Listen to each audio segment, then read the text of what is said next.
Well, seeing as Alex Jones is currently trending, I have to just reference it.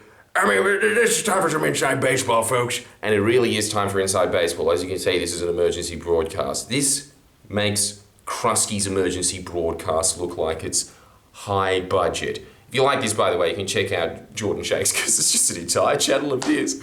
But I just really need to focus something with you. We're going to release another video that was just going to be phenomenal. It was going to be about Greek parents.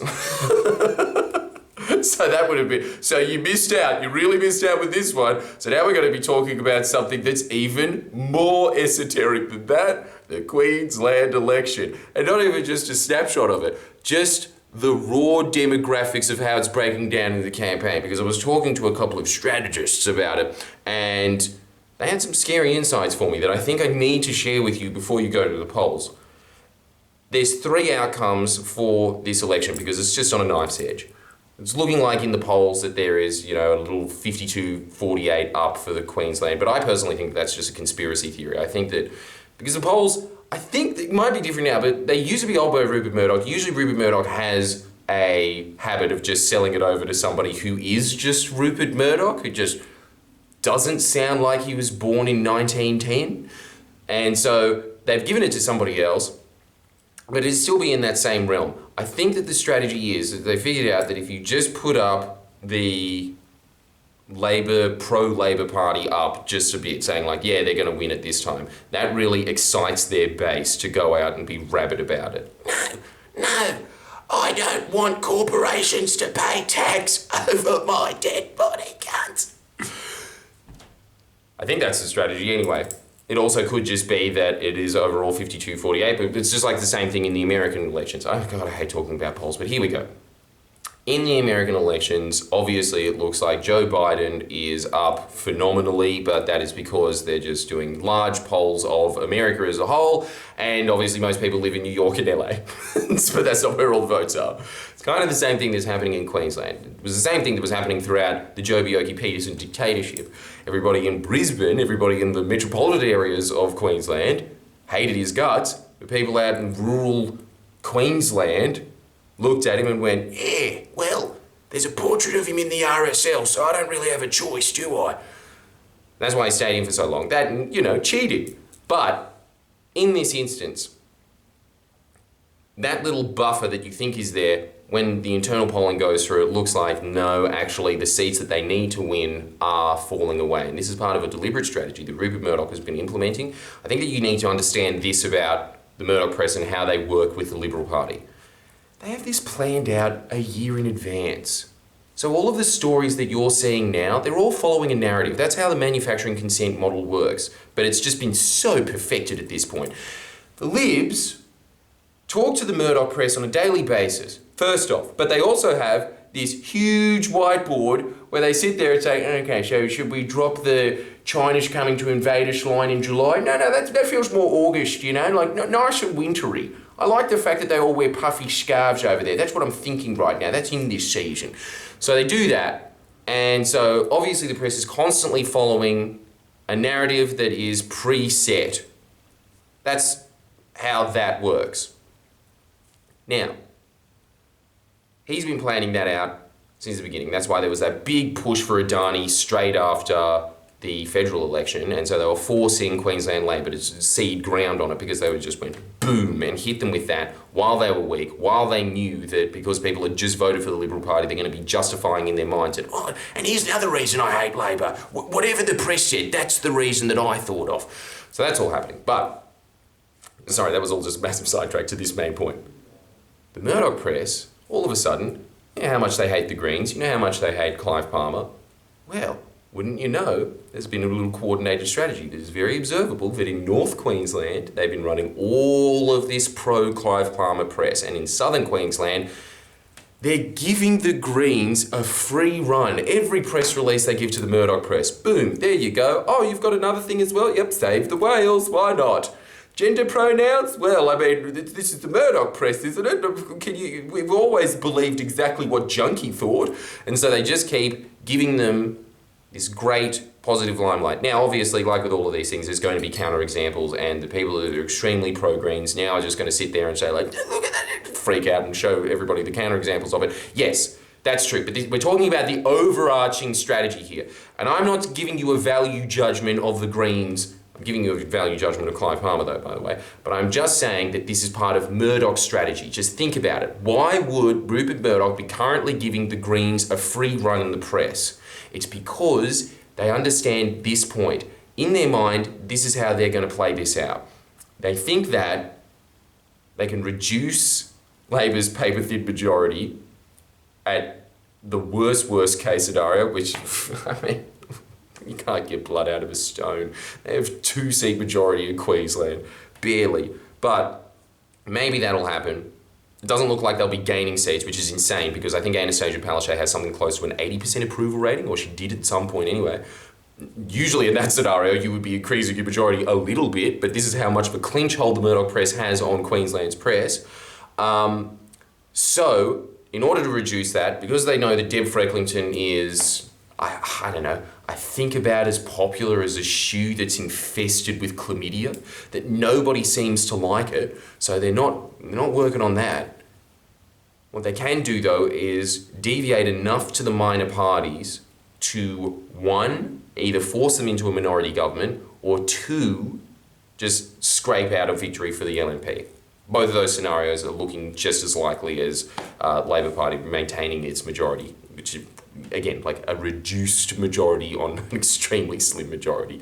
But that's what's happening there. So the Greens, the reason that they are giving them this massive push is because they are trying to siphon away votes from the Labor Party. They are trying to get the Greens to actually win a couple of seats in this election. Now, I know that this all sounds like conspiracy theory, but and like you're just going to have to take my word for it. I don't have time to do all the sources and stuff like that. Take it if you will. But why do they want to force the Labor Party into a minority government? Because they know that the population hates a minority government. Now, the thing that's really important for Labor to win, and it's just the raw demographics of it, they need to be able to maintain some sort of presence in North Queensland. If, as the Common Sense Brigade would know, because we were running that whole thing of just being like, just so you know, the Libs are preferencing the Greens. And again, everybody that was a Greens voter, look, I don't really have any issue with you, all right? You really have to stop trying to make a beef with me over this. It wasn't to aim and take away votes from you. It was to take away votes from the Libs up in the northern areas of Queensland. Because the thing is, you just have to understand this. They hate you. They hate your guts. And so, if the Labor Party gets into a coalition with the Greens, it'll just be the federal election all over again after 2010. It'll just be, they get to run that narrative over and over again and siphon out just enough votes. I've been talking to other people recently that are just like the pollsters and whatever. They're saying that alignment of those two parties is actually what's killing both of those parties, because Green supporters obviously detest the Labor Party, Labor supporters obviously detest the Green Party. Personally, I'm just somewhere in the middle. I don't really care about the policies in general, because I just think that both parties are kind of just moving the country in the right direction, so whatever. But I'm very practical like that, because I think the same thing about Katter's party. Katter's party is taking away votes from the Liberals. That's great. That's why they haven't been getting a good press run. I don't have any issue with that. It's the same thing with Shooters Fishers. Shooters Fishers, I love this. This is a huge sell for them. They're not corrupt. That's a huge improvement on the Nationals. And they're eating away at Nationals votes. They're taking away seats from the Nationals.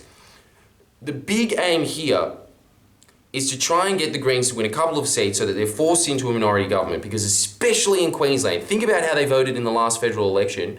They detest the Greens, and if they can just run that, the whole game plan, the long-term strategy is that they can just keep hammering that over and over again, that Labor and the Greens are in a coalition. They had a coalition before. So honestly, if I was the Labor Party, I would say no to the minority government with the Greens. I would just say, okay, go with the LNP this election. You would just punt that election, because if you don't, you could be out of government for decades. Like in Queensland, it's really good that they don't have the Senate there, so it just forces you to feel the full brunt of what a Liberal government was. Okay, you wanted that voted in? Oh, all of a sudden you've got no workers' rights. Oh, well, I guess you've got no choice but to vote for the Labor Party next election.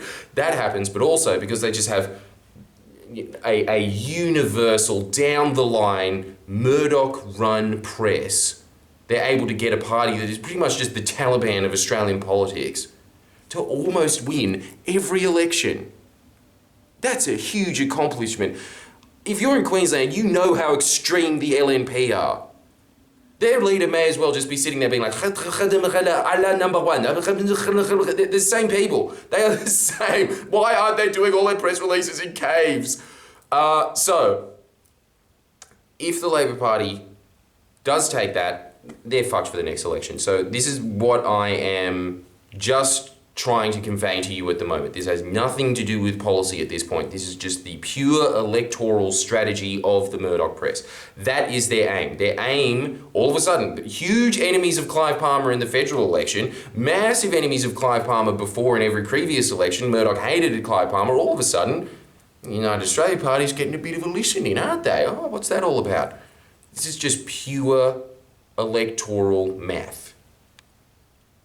And so what the thing is, and this is one thing that I will be saying, this is the one thing that I obviously will be pushing. Yeah, everyone's going to go, Labour hack. Oh, what was your first guess? The fact that every video I've ever done supports them? I like them because they get to get in government and actually implement really crucial changes.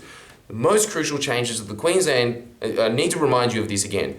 The most crucial changes were that they stopped Queensland from dragging Australia down to the level of Brazil and the Congo and Indonesia, third world countries, a lot of them that are dictatorships, that have we've got worse environmental records than them. That was Queensland under the LNP. Soon as Labor got in, that stopped. They reversed their insane land clearing laws, so they said that no, you can't do that anymore.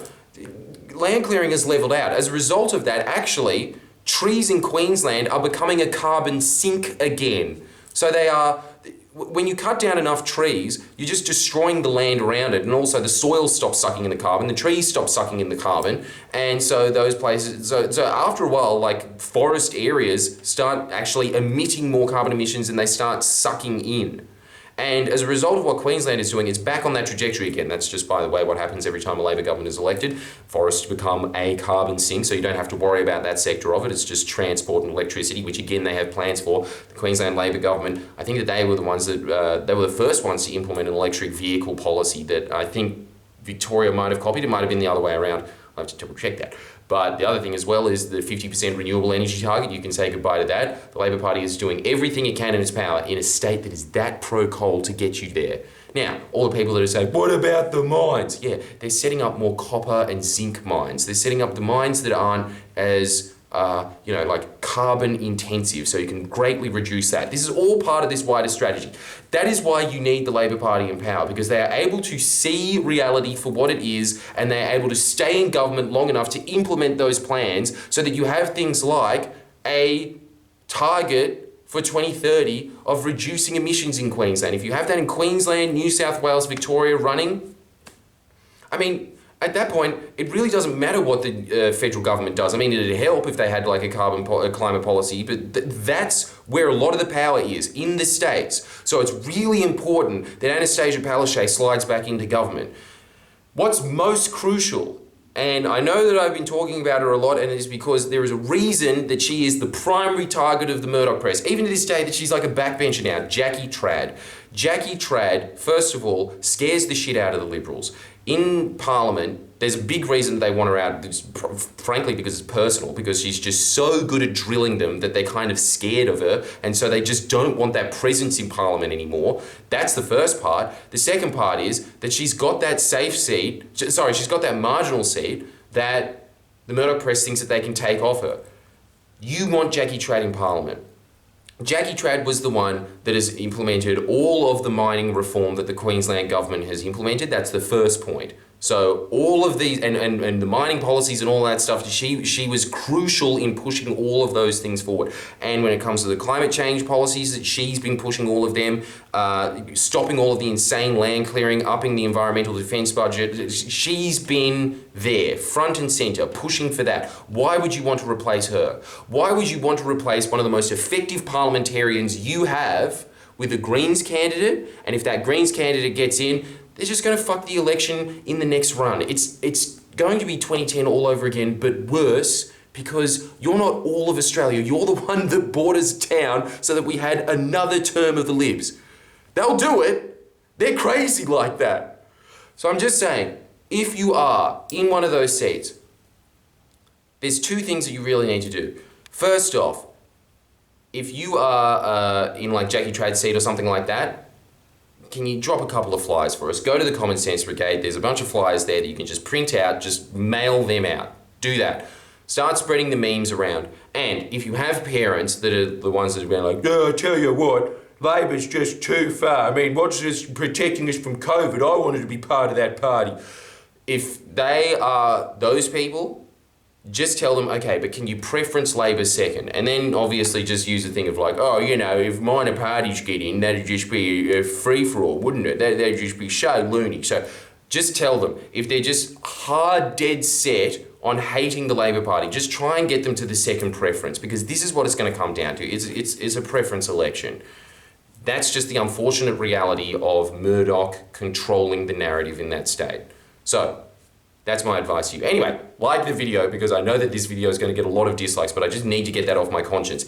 If Queensland loses that election, that is really bad for the rest of the country, because you have one of the major states that is in the pocket of the Liberals, but you have it in the pocket of the crazy Bjelke Peterson tongue talker Liberals. So, you know, just more of the same of what's happening on the federal level. Anyway, like the video, subscribe, join the Common Sense Brigade to join the fight. And yeah, if you've got any of those people that are always saying, oh, how do I convince my Liberal voting parents? Don't try and convince them. Just tell them to preference Labor. Preference Labor as high as they can possibly allow their conscience to do it, because I don't know, they say they don't like God as much or don't talk about it as much. Anyway, whatever their reasons are. Thank you for listening.